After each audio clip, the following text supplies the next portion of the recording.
Саламатсыздар ма, құрметті білім алушылар? Кезекті дәрісіміз ТМД елдеріндегі партиялық жүйе.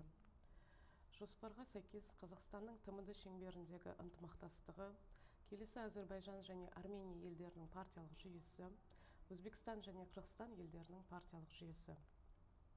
Қазақстанның ТМД шеңберіндегі ынтымақтастығы маңызды және көп қырлы болып табылады. Қазақстан тәуелсіз мемлекеттер достастығының негізін қалаушылардың бірі болғандықтан, оның бұл ұйымдағы рөлі айтарлықтай маңызды болып келеді. Қазақстанның ТМД ынтымақтастығы бірнеше негізгі бағыттардан жүзеге асырылуда. Біріншіден, ол саяси ынтымақтастық, екіншіден, экономикалық ынтымақтастық, үшіншіден, қауіпсіздік және қорғаныс ынтымақтастығы, төртіншіден, мәдени және гуманитарлық ынтымақтастық, бесіншіден, транспорттық және инфрақұрылым, алтыншыдан ол энергетика, жетіншіден еуразиялық интеграция. Ендігі жалпы ТМД елдеріндегі саяси партиялық жүйеге сәйкес Әзербайжанның саяси партиялық жүйесі көп партиялық саяси сипатқа ие болып келеді, бірақ олардың арасында белгілі бір партиялар басымдылық танытады. Әзербайжандағы саяси партиялар негізінен билікке жақын және де оппозициялық болып екіге бөлінеді. Соның негізіне тоқталайық. Біріншіден, Әзербайжанның жаңа партиясы аясында құрылған жылы 1992 жылы жетекшісі Ильхам Алиев. Саяси бағдар, яғни либералды консервативтік ұлттық мүдделерге басара назар аударған, елдің егемендігі мен дамуын қолдайтын партия болып келеді. Екіншіден, Әзербайжанның Халық фронты партиясы құрылған жылы 1989 жылы. Саяси бағдарына келер болсақ, ол демократиялық, либералды оппозициялық партия негізінде. Үшіншіден, Әзербайжанның демократиялық партиясы құрылған жылы 1991 жылы. Саяси бағдары орталыққа жақын әлеуметтік демократиялық партия болып келеді. Төртіншіден, Әзербайжанның социалистік партиясына келер болсақ, 1996 жылы құрылған, саяси бағдары социалистік солшыл партия болып келеді.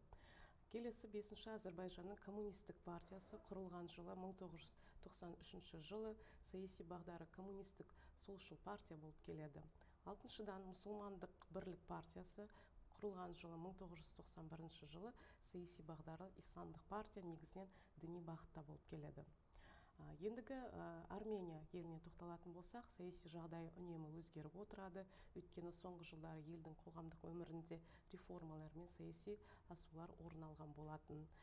Ендігі осы Арменияда жалпы саяси партиялардың орнығы, біріншіден, Арменияның жаңғыру партиясы құрылған жылы 1990 жылы, саяси бағдары ұлттық консервативтік ұлтшылдық негізінде. Келесі Арменияның республикалық партиясы 1990 жылы құрылған, саяси партиясы орталық және оңшыл болып келеді. Келесі партиямыз Арменияның жаңа жолы партиясы құрылған жылы 2017 жылы, саяси бағдары либералды демократиялық болып келеді. Төртіншіден, Царкуян одағы ретінде, яғни құрылған жылы 2012 жылы, саяси бағдар орталыққа жақын әлеуметтік демократиялық болып келеді. Келесі Біріккен армян ұлтшыл партиясы 1990 жылы құрылған, саяси бағдары ұлтшылдық, социал-демократиялық болып келеді. Келесі коммунистік партия 1990 жылы құрылған, саяси бағдары коммунистік. Жетіншіден, армяндардың құқық қорғау партиясы құрылған жылы 2000 жыл, саяси бағдары либералды құқықтық мемлекет. Келесі жаңа армян партиясы 2003 жылы құрылған, саяси бағдары либералды болып келді. Елде бірнеше партиялар белсенді әрекет етуде, және де олардың арасында билікке жету үшін күрес жалғасуда. 2018 жылы қарапайым адам революциясы арқылы Арменияның жаңа жолы партиясы билікке келгеннен кейін Арменияның саяси жүйесінде елеулі өзгерістер болды. Армениядағы жалпы партиялық жүйе түрлі саяси көзқарастар мен бағыттарды қамтиды, және де әртүрлі топтардың мүдделерін білдіреді. Келесі бізде Өзбекстан жалпы мемлекеті. Бұл мемлекетте бірнеше саяси партиялар тіркелген, бірақ олардың кейбіреулері тек формалды сипатқа ие, немесе үкіметтік саясатқа бағытталған. 2023 жылы Өзбекстанда өз партиялық жүйесі белгілі бір деңгейде модернизацияланса, олар әлі де көп жағдайда Өзбекстан президенттің саясатын қолдайды. Енді сол Өзбекстандағы саяси партияларға келер болсақ, Өзбекстанның либералды демократиялық партиясы Өзбекстанның ең ықпалды партиясы болып табылады. Президент Шавкат Мирзиевтің саясатын қолдайды, және де ол көптеген үкіметтік реформалар мен жаңашылдықтарды жүзеге асыруға атсалысады. Екіншіден, Өзбекстанның социал-демократиялық партиясы, бұл партия әлеуметтік әділеттілік пен экономикалық реформаларға қолдау көрсетеді. Ол ең көп әлеуметтік топтардың мүддесін қорғауға бағытталған.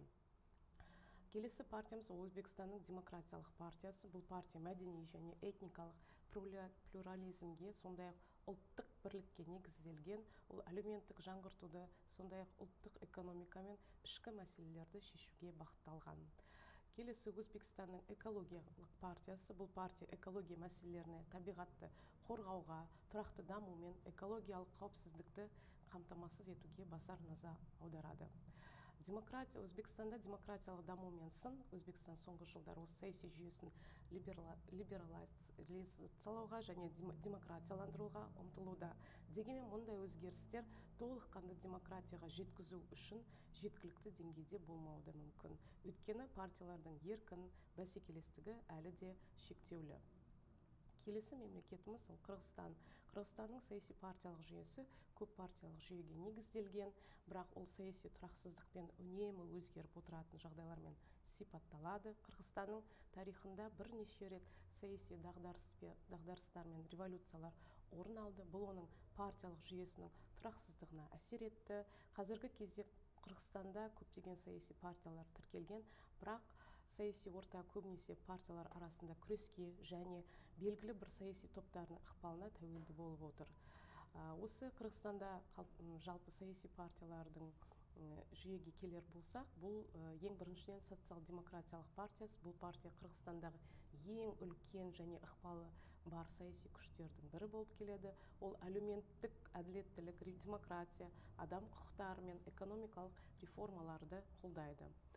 Социал-демократиялық партиясы көптеген жылдар бойы Қырғызстанның саяси аренасында жетекші роль атқарған. Келесі Республика Ата Жұрт партиясы. Бұл партия қырғыз ұлтының мүддесін қорғауды басты мақсат етіп қояды. Партияның бағдарламасында әлеуметтік экономикалық реформалар мен азаматтардың құқықтарын қорғау мәселелері үлкен орын алады. Келесі ол Қырғызстанның жалпы либералды демократиялық партиясының аясында партия осы либералды нарықтық реформаларды қолдайды, және де Қырғызстанның халықаралық интеграциясына, әсіресе Еуропалық одақпен қарым-қатынасты нығайтуды баса назар аударады. Келесі Бір-бол партиясы. Бұл партия елдің әлеуметтік және экономикалық жағдайын жақсарту, сондай-ақ ұлттық қауіпсіздікті қамтамасыз ету мәселелеріне басымдық береді. Келесі ол Отан партиясы. Партия экономикалық реформаларды қолдайды және халықтың тұрмыстық жағдайын жақсартуға ұмтылады. Ол көп жағдайда ұлттық мүдделер мен осы Қырғызстанның тәуелсіздігін нығайтуға бағытталған саясатты жүргізеді. Келесі Атамекен партиясы. Бұл партия тәуелсіздік, ұлттық қауіпсіздік, әлеуметтік теңдік сияқты мәселелерді көтереді.